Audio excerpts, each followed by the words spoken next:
The symbol for our courts here is Lady Justice with a sword in one hand that represents the punishment, and a scale in the other representing the trial, and a blindfold over her eyes, symbolizing that justice is blind. The Constitution, and in its Fifth Amendment, declares that everyone deserves a fair trial by a jury of his or her peers, and that person is guilty until they are proven innocent. However, we are guilty of not always following those guidelines, for there have been many grave injustices throughout our history. One very famous one is the story of Nicola Sacco and Bartolomeo Vanzetti, two Italian-Americans sentenced to Old Sparky for a crime they never committed. Despite most of the accusations against them being disproven in court, this was at the height of the first Red Scare, a time where prejudice and nativism were rampant. And to understand this story, let us go back to the beginning. Our story begins at A. Mitchell Palmer's residence, where a bomb goes off and blows up his living room. However, and there is only one man. And there is only one person that could be responsible for this. The Bolsheviks! This would send America into the first Red Scare. Before there was duck and cover and McCarthyism, and there was the first Red Scare in the 1920s. This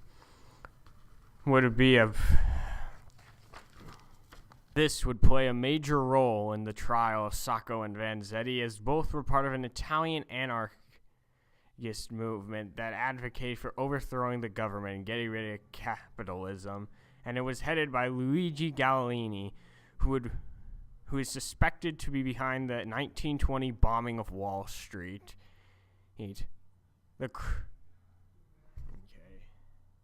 April 15th, 1920, the Slater and Morrill Shoe Company is robbed by two men, and a security guard tries to stop them but is shot 4 times with a .32 caliber pistol. His name is Alessandro Berdelli. Another man is killed, a paymaster named Frederick Palmer. Palmer was shot twice, and Bernadelli was shot 4 times. Witnesses claim that the two men responsible for this sounded Italian, and this would call the local police of Braintree, Massachusetts, to call in the Federal Immigration Service, or the FIS. Yes, they would later track a man named Mario Buda, who was part of the same movement as Sacco and Vanzetti, and to an abandoned garage where Sacco, Vanzetti, and Riccardo Oranci are meeting. The two men. Police storm the area. However, Buda escapes and is not seen until 1928 back in Italy. Sacco and Vanzetti try to escape aboard a trolley, but they are quickly apprehended. Riccardo Oranci is apprehended, but he had a convincing enough alibi to escape. Sacco and Vanzetti said they had no guns on them, but had a gun that matched the one used at the crime scene.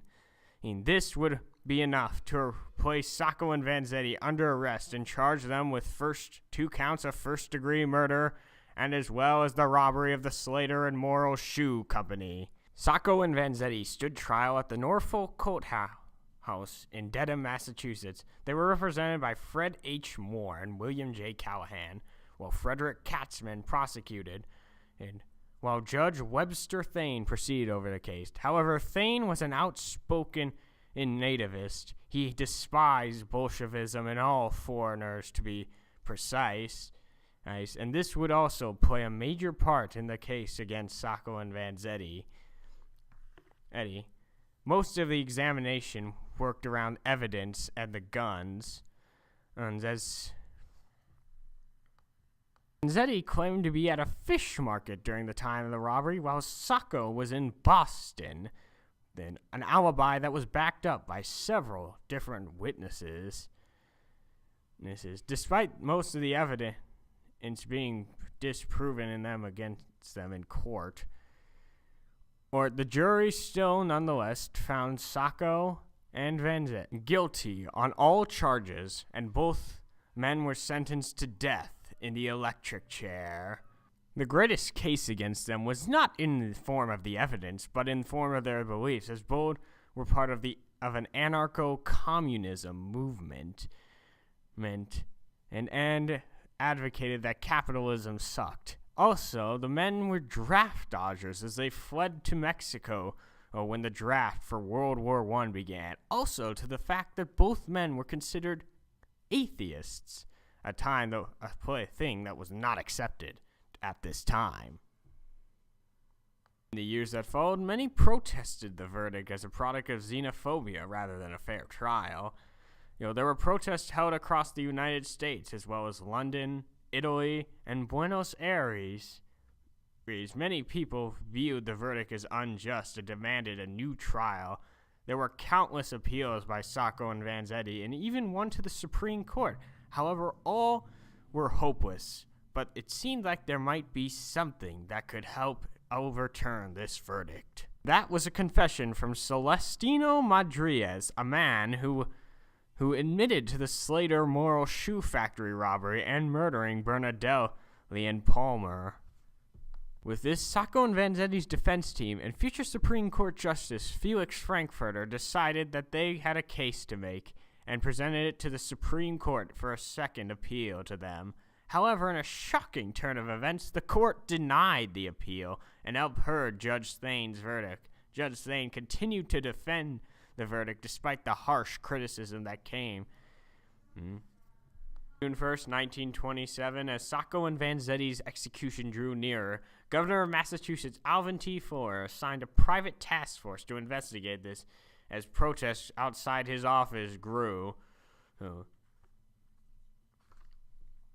Task force was made up of Abbott Lawrence Lowell, Samuel Wesley Stratton, and Robert Grant. However, one of the members, Grant, did not favor Sacco and Vanzetti. He hated them because they weren't from America, and screwed the governor's private task force, and the death sentence was upheld.